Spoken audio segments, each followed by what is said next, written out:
Fast in right manner.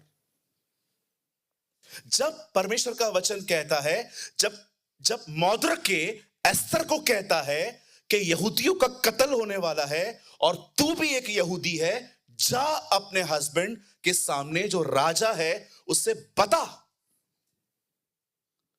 Esther जानती थी without permission हम उसके सामने नहीं जा सकते, और वो मौद्रिके को कहती है 30 डेज से मैं नहीं मिली हूं और मैं ऐसे नहीं जा सकती।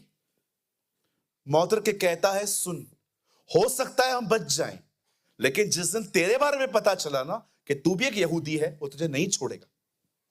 तब एस्थर कहती है एक काम करो, मैं तैयार हूं पर मुझे एक सपोर्ट चाहिए, उपवास करो मेरे लिए। वो यहूदी लड़की जानती थी, वो अपने पूर्वजों को पहचानती थी कि कैसे खुदा मूव होता है जब एक व्यक्ति उपवास करता है। 3 दिन तक सब भूखे थे और 3 दिन के बाद जब वो किंग के सामने जाती है, किंग पता है उसको क्या कहता है? एस्थर तू यहां? कहती है कुछ मांगने आई हूं। पता है वो क्या कहता है? आधा राज्य मांग, वो भी दे दूंगा। जानते हो ये फेवर कैसे मिला? क्योंकि कोई फास्टिंग कर रहा था।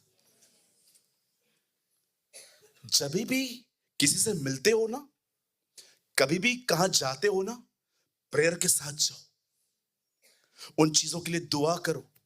बिलीव मी, खुदा उन चीजों को हैंडल करेगा।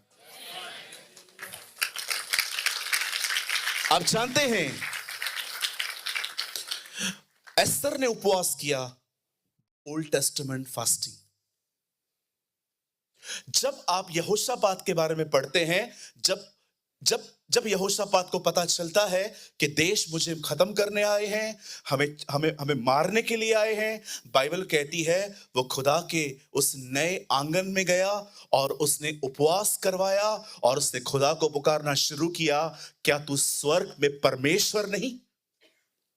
द सेम होली स्पिरिट जिसे यीशु के अंदर से कहा था, ऐ हमारे पिता तू जो स्वर्ग में है। आप जानते हो जब यहोशापात ने उपवास किया, बाइबल कहती है एक प्रोफेटिक वर्ड आया, उससे कहा गया डरो मत, लड़ने के लिए जाना, लड़ना पड़ेगा नहीं, खुदा लड़ेगा, गॉड विल फाइट। और जब यहोशापात वहां पहुंचने पर था, उनको फेस करने पर था, बाइबल कहती है दुश्मनों के बीच में आपस में ही कुछ क्लैशेस हो गए, वो खत्म हो गए। आपने देखा एक बार फिर से उपवास में बाहरी लड़ाई लड़ी गई। This is the old testament fasting. पर जब यहां पर यीशु कहता है जब तू उपवास करे, प्रभु किसके लिए करूं? कुछ ब्रैकेट में लिखा ही नहीं है। नए नियम का उपवास काम करवाने के लिए नहीं है।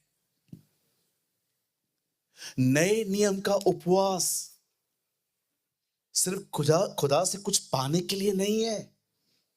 आप कर सकते हो, कोई प्रॉब्लम नहीं है, लेकिन the new testament fasting is very different. क्या कहा हमने? पुराने नियम की चीजें छाया थी, नए नियम की जो चीजें हैं वो वास्तविकता है। पुराना नियम बाहर है, नया नियम अंदर है। आप जानते हैं जब आप उपवास करेंगे, जब आप डिसाइड करेंगे कि आज मैं खाना नहीं खाऊंगा, आज मैं, चलो थोड़ा और गहरा जाते हैं, शारीरिक भूख इसलिए रखी गई है ताकि आत्मिक भूख बढ़े। मैं उपवास इसलिए नहीं कर रहा हूं कि मुझे कुछ मिले, मैं उपवास में खाना इसलिए छोड़ रहा हूं ताकि मुझे वहां से वो खाना मिले। मैं फिजिकली कुछ कर रहा हूं स्पिरिचुअली कुछ पाने के लिए। जब आप उपवास करते हैं, जब आप अपना खाना छोड़ते हैं और आप डिसाइड करते हैं कि नहीं, आज मैं सिर्फ वचन खाऊंगा, आज मैं दुआ में रहूंगा, आज मैं उसकी आराधना करूंगा, आज मैं उसके साथ बना रहूंगा, जुड़ा रहूंगा, पता है आपके साथ क्या होगा? आपके अंदर जो बदलने की इच्छा मर चुकी है ना, वो वापस जागृत हो जाएगी। बिलीव।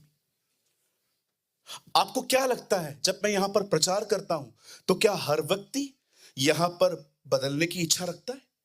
जानते हो हम क्यों बदलने की इच्छा खो देते हैं? क्योंकि हमारा शरीर हम पे इतना हावी हो चुका है कि अब हमारी इच्छा जो है ना बदलने की, वो दब चुकी है। लेकिन जब आप उपवास करते हैं, आपकी बॉडी वीक पड़ती है और वापस आपके अंदर पवित्र आत्मा आपके अंदर इच्छा जागृत करता है कि अब आपको बदलने की जरूरत है। नए नियम का उपवास आपके अंदर, आपकी गहराइयों में जाके ये काम करता है। आपने देखा, यीशु ने कहा, वो मुझे कहेंगे हे प्रभु, हे प्रभु। अगर कोई यीशु को प्रभु कह रहा है, इसका मतलब पवित्र आत्मा ने उसे कन्विंस किया है कि वो प्रभु है। मतलब माइंड कन्विंस हुआ है, हार्ट बिलीव करता है। देखिए काम यहां भी हुआ है, यहां भी हुआ है। पर यीशु ने उनको क्या कहा? मैं तुम्हें नहीं जानता। रीजन? क्योंकि तुम मेरे स्वर्गीय पिता की इच्छा पे नहीं चलते। आप जानते हैं वो कन्विंस हुए थे पर उनके अंदर काम नहीं हुआ था।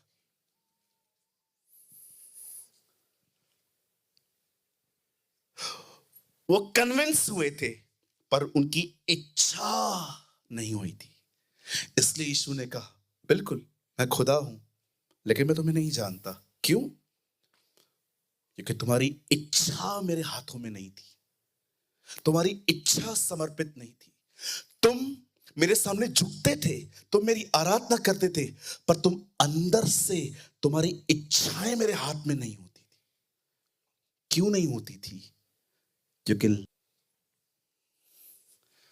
फास्टिंग के अंदर सबसे खूबसूरत बात पता है क्या है? ये जो आपको मीटिंग्स में नींदें आती हैं, आपको मैगी चाहिए मतलब चाहिए, पिज्जा चाहिए मतलब चाहिए, ये जो जिद्दी बदन है ना जो आपके ऊपर हावी होके बैठा है, जब आप उपवास करते हैं ना, पवित्र आत्मा आपको आपसे ही छुड़ाता है।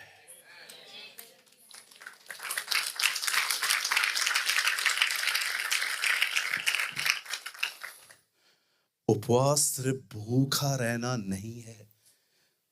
उपवास का अर्थ है खुद से खुद को छुड़ाना। 14 दिनों से पौलुस उपवास में था।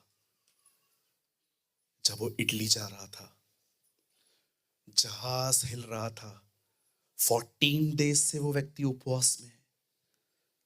लोग आके कहते हैं हम नहीं बचेंगे।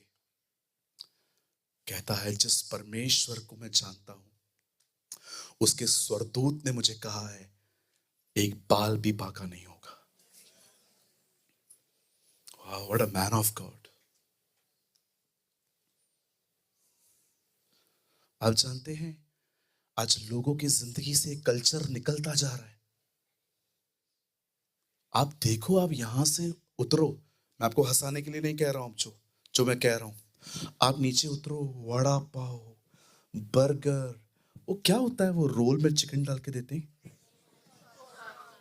हाँ, शोरमा। It's called shawarma. नहीं, मुझे नहीं आता है बोलना उसका बरोबर, मैं उसको रोल बोलता हूँ।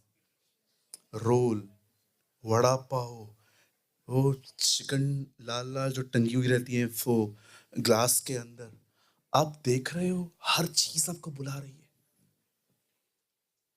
आदम को एक ही फल खाने के लिए मना किया गया था, हम लोगों को बहुत सारे फल खाने के लिए मना किए गए। See the temptation. इतना खाते हैं कुछ लोग, चला नहीं जाता है फिर उनसे, इतना हैवी। अरे खाना उनका है, पेट आपका है। मजाक नहीं कर रहा हूं मैं।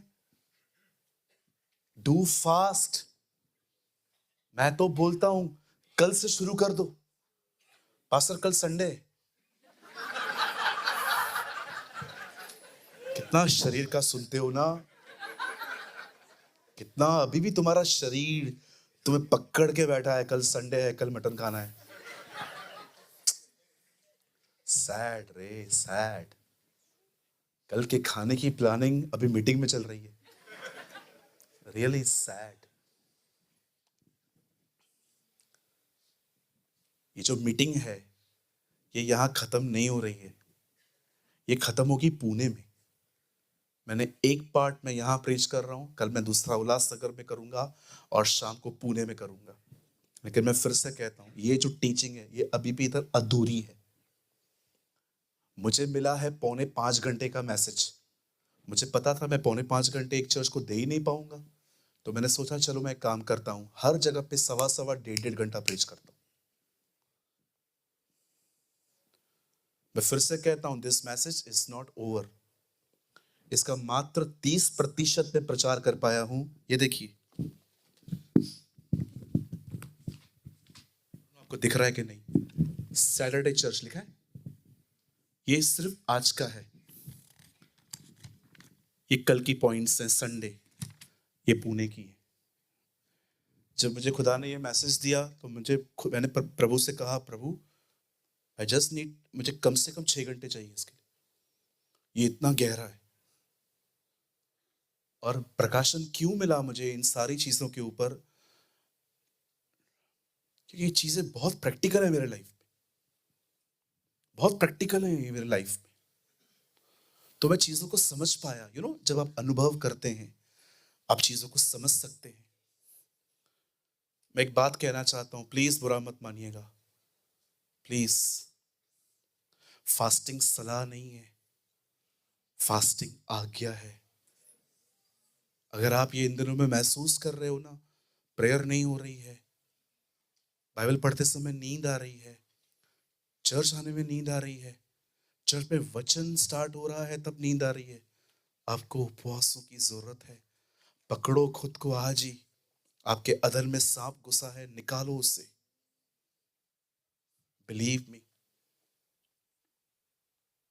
आपको इनकरेज करने के लिए कहता हूं, 15 दिन पहले जो मैं यहां पर था, अब मैं वैसा नहीं हूं। मैं अपनी कॉलिंग में अब और ज्यादा गंभीर हुआ हूं कुछ दिनों से। मैं उस दिन खुदा को कह रहा था, खुदा मुझे और गंभीर होना है, मुझे और अपनी जुबान पे कस के लगाम चाहिए, मुझे और अपने ख्यालों को बकवास बातों से दूर करना है। मुझे अभी भी लोगों से सिर्फ काम की बात करना है। कभी कभी मैं फालतू हंसी मजाक भी कर लेता हूँ। खुदा हेल्प मी लॉर्ड, ताकि मैं और तुझे समझ सकूं, मैं तुझे और जान सकूं। मैं आपको कहना चाहता हूँ, भाइयों बहनों, गंभीर बनो,